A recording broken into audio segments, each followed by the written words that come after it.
नमस्ते मित्रांनो, आपल्या अंबिका ॲस्ट्रो चॅनलमध्ये आपणा सर्वांचं पुन्हा एकदा स्वागत.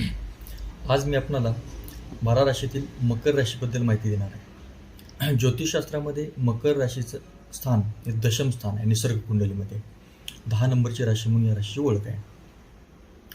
या राशीचं तत्व हे पृथ्वी तत्व आहे. वश्य जलचर आहे. या राशीचा मालक हा शनी ग्रह आहे आणि ही चर राशी आहे. या राशीच्या अधिपत्याखाली 3 नक्षत्र येतात.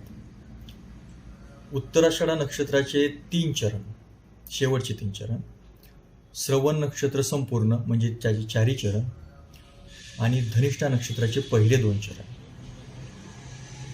धनिष्ठा नक्षत्र हे मंगळाचं नक्षत्र आहे.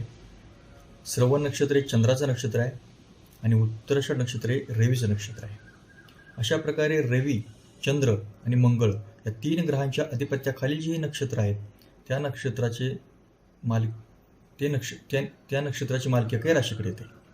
या राशीच्या अधिपत्याखाली ते नक्षत्र येतात. आता या राशीचा स्वभाव जर पाहिला तर या राशीचा मालक हा शनी ग्रह आहे. शनी म्हटलं की सर्वांच्यात भीती तयार होते. प्रत्येकाला 7.5 ध्यान होतं. शनी म्हणजे एक वेगळा ग्रह, त्रास देणारा असे त्याच्याकडे पाहिलं जातं. पण ज्योतिषशास्त्रामध्ये शनीला अनन्यसाधारण महत्त्व आहे. मानवी जीवनामध्ये तुम्हाला जर योग्य वळण, योग्य शिस्त लावायची असेल तर शनी 7.5 आलीच पाहिजे.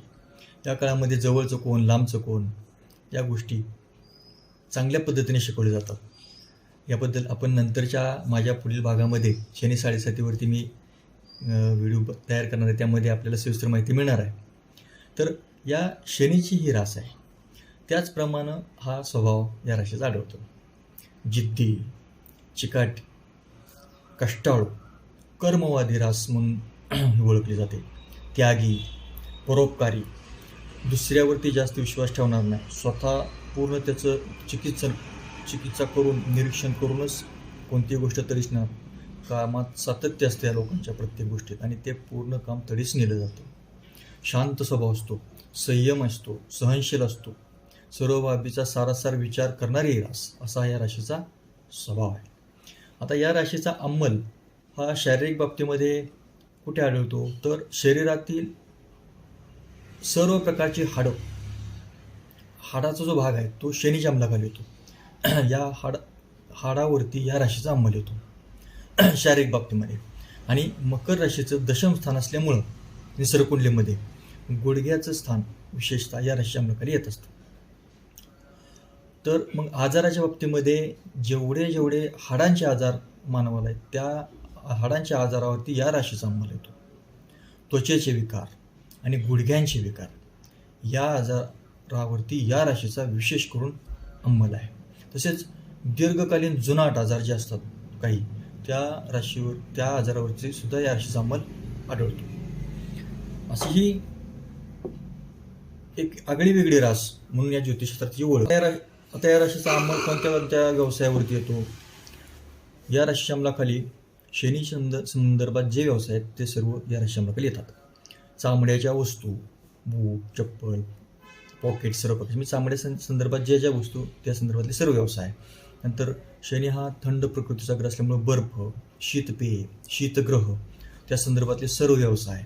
त्याच्यानंतर फ्रीज, वातानुकूलित यंत्र बनवणारे कारखाने, काळ्या रंगाच्या सर्व प्रकारच्या वस्तू, त्याचप्रमाणे लोखंडाचे संदर्भ सर्व प्रकारचे व्यवसाय. जेवढे लोखंडाचा सर्व उद्योग या विश्वामध्ये आहे त्यावरती या राशीचा अंमल आढळतो. त्याचप्रमाणे दुरुस्ती, रिपेरिंग, जुन्या वस्तू नव्या करून विकण्यासंदर्भात सर्व प्रकारचे जे व्यवसाय ते या राशीच्या अंमलाखाली येतात. जुनी थोडक्यात सेकंड हँड आपण ज्या वस्तू घेत असतो, जे मध्यस्थ असतात सेकंड हँड वस्तू व्यापार करणारे, ते सर्व व्यवसाय या अंमलाखाली राशीच्या अंमलाखाली येतात. त्याचबरोबर सिमेंट उद्योग, विश्वातला सिमेंट उद्योग हा खनिज संबंधित येतो. तेलविहिरी, खनिज, सर्व प्रकारचे खनिजे जे आहेत, भूमीच्या आतील सर्व जे काही खनिज आहेत त्या खनिजा संदर्भात सर्व उद्योग हे या राशीच्या अंमलाखाली येतात. खतांचे कारखाने, त्याचबरोबर पोस्टमार्टम विभाग जो येतो शवविच्छेदन हॉस्पिटलमधील त्यावरती या राशीचा अंमल आढळतो. अशा प्रकारे या आत्ता मी जे सर्व व्यवसाय सांगितले हे सर्व शनीच्या अधिपत्याखाली येतात. हे सर्व व्यवसाय वरती या राशीचा अंमल आहे. हे सर्व या व्यवसायामधील जे लोक असतात हे नेहमी शांत असतात, कारण ती रासच तसे एक कली असतात. आपला उद्योग, आपलं काम आणि त्यातलं अंतिम ध्येय गाठण्यासाठी त्यांची असणारी वाटचाल ही फार वाखाणण्यासारखी असते. अशी ही 12 राशीतील 10वी रास ही चर रास मकर राशीची ओळख आहे. याच राशीच्या लोकांनी शनीची उपासना अवश्य करावी, ती त्यांना लाभदायक ठरते. आणि विश्वात सर्वात महत्त्वाचं, शनी हा मातृकारक ग्रह आहे.